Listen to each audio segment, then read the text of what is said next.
Hello, and welcome to the CalTAP Veteran Cultural Competency Training for Attorneys, brought to you by Swords to Plowshares.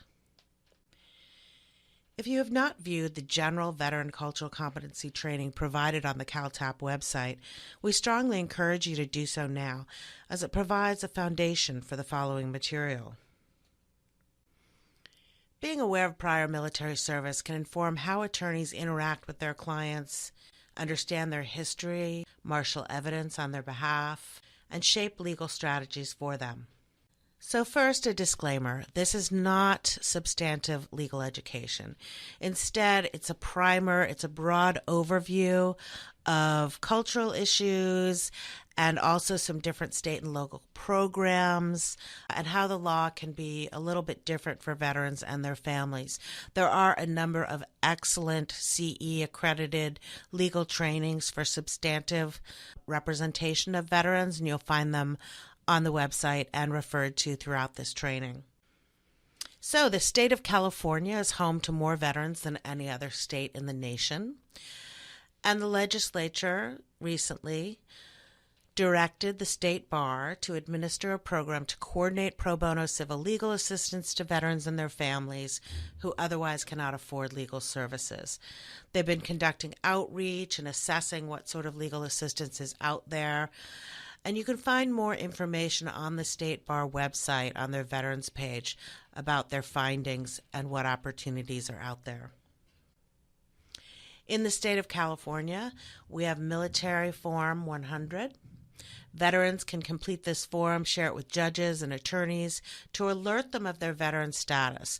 Now, this can open up potential eligibility for benefits and protections.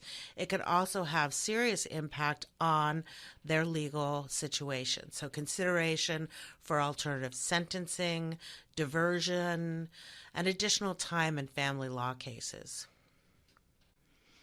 So we'll start off talking about employment law. USERRA, or the Uniformed Services Reemployment Rights Act of 1994, provides protections for Guard and Reserve members who are called away from civilian employment to go off on deployment. If they give proper notice before and after deployment, these service members can return to work and retain all the benefits and employment status as if they had never been away. Veterans, of course, have ADA protections for discrimination based on disability. That said, employers may ask about disability status for affirmative action purposes, and there are a lot of incentives for certain employers to hire service-connected veterans, so it can be an important part of getting a job. When we look at other aspects of discrimination, I want to look closely at PTSD and assumptions and myths that are out there about veterans.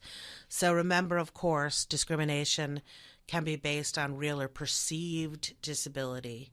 And there are a lot of myths that veterans all have PTSD, they all were in combat, etc., which of course is not true. So you can think about that wrinkle when you're representing those veterans.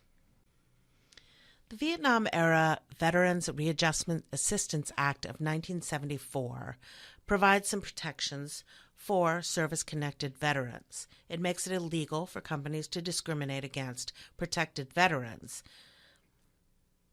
These companies which do business with the federal government, so federal contractors, in some cases state contractors, have to take steps to recruit, hire, and promote protected veterans. This can include a wide swath of employment fields: construction, IT, banks, manufacturing, accounting firms, the list goes on and on. There are some issues where family law is different from military personnel. Some of the important differences don't lie with the law, though. They lie with the cultural experience of being a family member. Families move with their military personnel. They may move often. They experience extended separations. Transition after military separation can be difficult, high stress. Children have long absences from their mother or father. And during deployment, service members assign power of attorney, custody, and other decision-making over to someone else, usually a spouse. And with all that responsibility, all of that change comes stressors, unique stressors. When it comes to child custody and spousal support, a history of absence due to service cannot be used against a veteran. That only makes sense. They have no choice about their deployments. VA financial benefits can be counted as income for child and spousal support purposes, but are not subject to levy, seizure, or attachment the way some other sources of income might be. Now, you can go through a process called apportionment when some of those financial benefits may be sent directly to the custodial parent. Finally, VA financial benefits are not considered marital property, but military retirement pay is. Interpersonal and family violence can result from PTSD and the stress of deployments. It's not causative. There are individuals who were involved in family violence before deployment and after deployment. But in some cases, this behavior does only occur after deployment.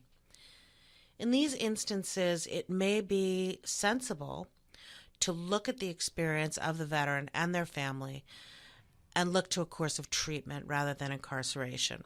The Orange County Court has actually taken this step to have a diversion court for these family issues. To date, they're the only court of its kind, and it's very interesting to look into. Turning to criminal law and incarcerated veterans, 8% of the population in our prisons and jails are veterans. Difficulty adjusting to civilian life, economic disadvantages, mental health issues, alcohol and drug are shown to contribute to veteran criminality. California and the nation's criminal courts have responded with a proliferation of veteran treatment courts.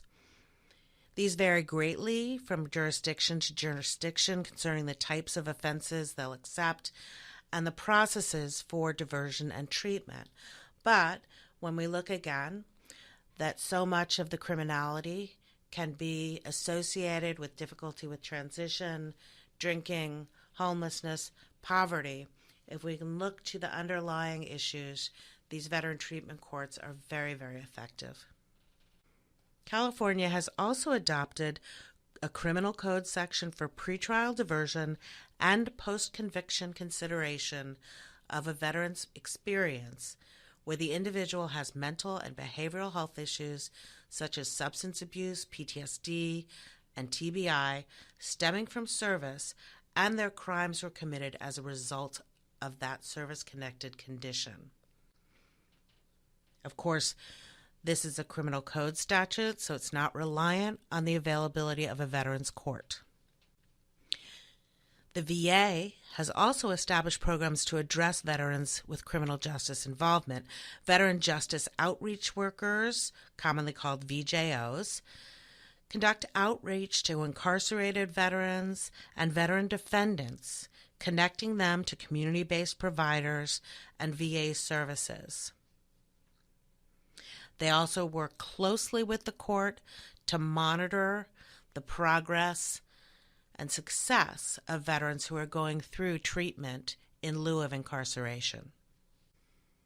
So those representing veteran clients may be asked to gather medical evidence, clinical evaluations. You also have to establish a connection between the action and the diagnosis.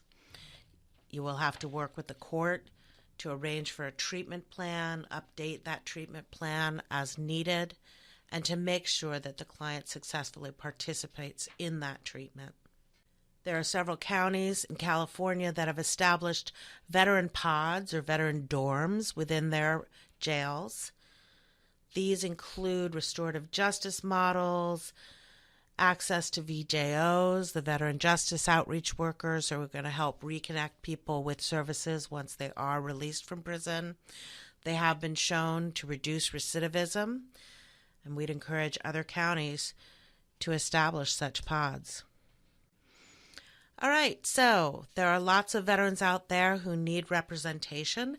There are a lot of pro bono opportunities. As we said earlier, the State Bar of California is coordinating some of these opportunities, so you can look at their pages for opportunities for pro bono activities and for education on veteran-specific legal representation.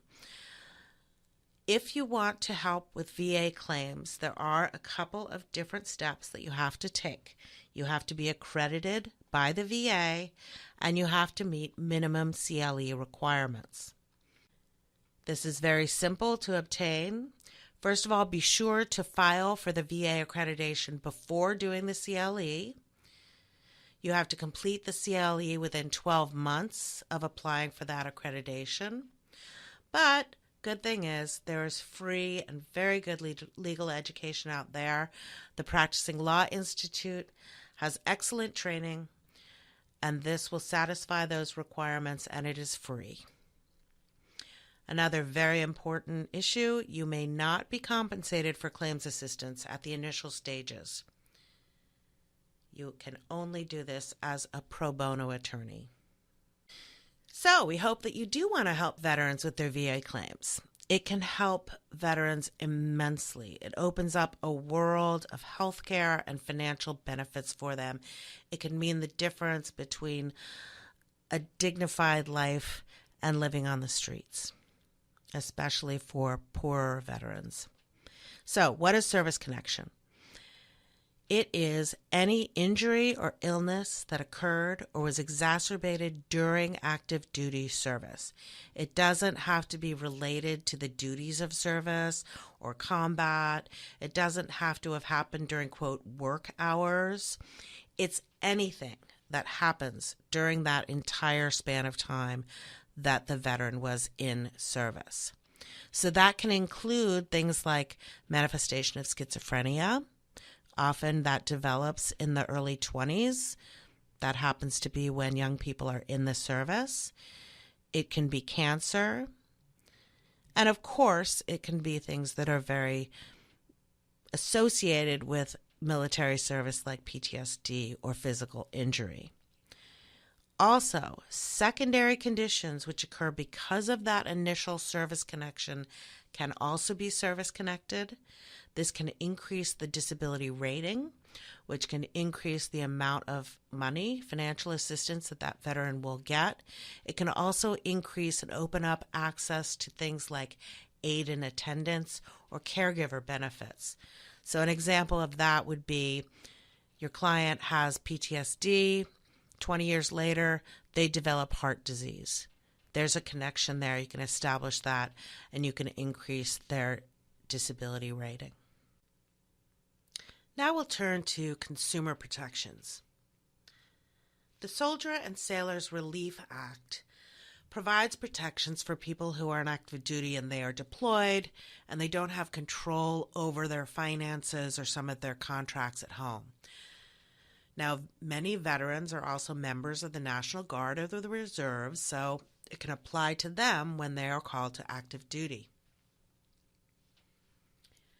Some of the basic protections include interest rate caps on loans, but it can also provide protections with lease terminations, evictions, mortgage foreclosures, and other issues. It also allows for an ability to provide a stay on cases, so it can remain on hold until that individual returns from deployment. The San Diego County Bar Association hosts a pro bono program that assists in these cases, and they also provide periodic CLE training for attorneys specifically for this purpose. Treating clinicians can provide medical evidence that you obviously will need to develop your case, marshal that evidence for your client. Now, that said, healthcare professionals may resist working with an attorney. They may feel that adjudicating a trauma conflicts with their mission of healing the patient, that it exacerbates trauma.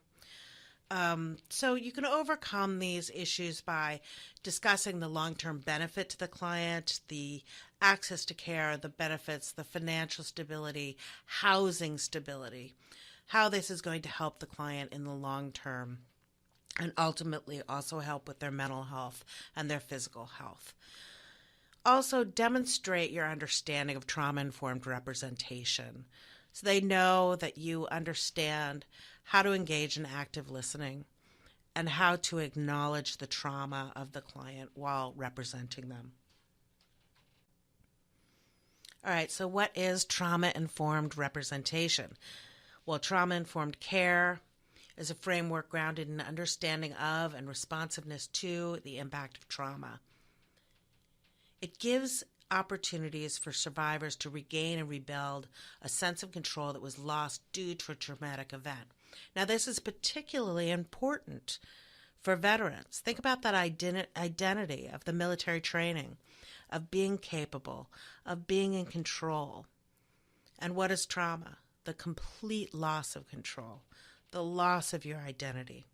So you can help your client rebuild that power through your representation.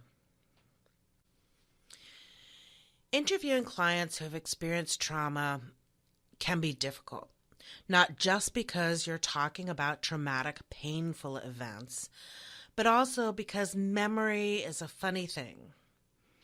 Your clients may actually not remember the details of the traumatic event because they sustained a traumatic brain injury or because the experience was so overwhelming. Memories may change over time. They may come back in fits and starts, arise over time and in pieces. So you really have to work harder to pull that story together, combine it with documentary evidence in order to tell that story. Now, another issue when you're working with veterans who have experienced trauma is the symptoms of their PTSD, for example, for which you are trying to get them help, for example, include avoidance and isolation and disassociation. So the issues that they are dealing with for which you are trying to help them actually can get in the way of helping them. So you've just got to be prepared. And you can work with professionals who know how to do this. There's excellent training. We have right here a guide to post-traumatic stress disorder for advocates. It's an excellent free program that you can watch on PLI. Going back to that loss of power that results from trauma and trying to rebuild that power and predictability and control, that's really going to help you in developing a relationship of trust with your client and to get all the information that you need in order to represent them. So acknowledge concerns up front. Describe what kind of information you need and why you need it, especially when dealing with a traumatic incident, healthcare records, and other sensitive information. Explain what will happen to the information. Explain the timeline, the processes, and the potential outcomes of the legal process, good and bad, of course. Also, make sure you acknowledge with the client that either you aren't a veteran yourself, or maybe you are a veteran but you're not familiar with their particular experience, that you're going to need their help to help you learn what you need to know in order to be a team and to represent that veteran. All of this is going to help you develop a trusting relationship, and that's going to ultimately help you marshal the evidence that you need and provide really great services to your veteran clients. Also, remember that there's lots of education out there and lots of support for you.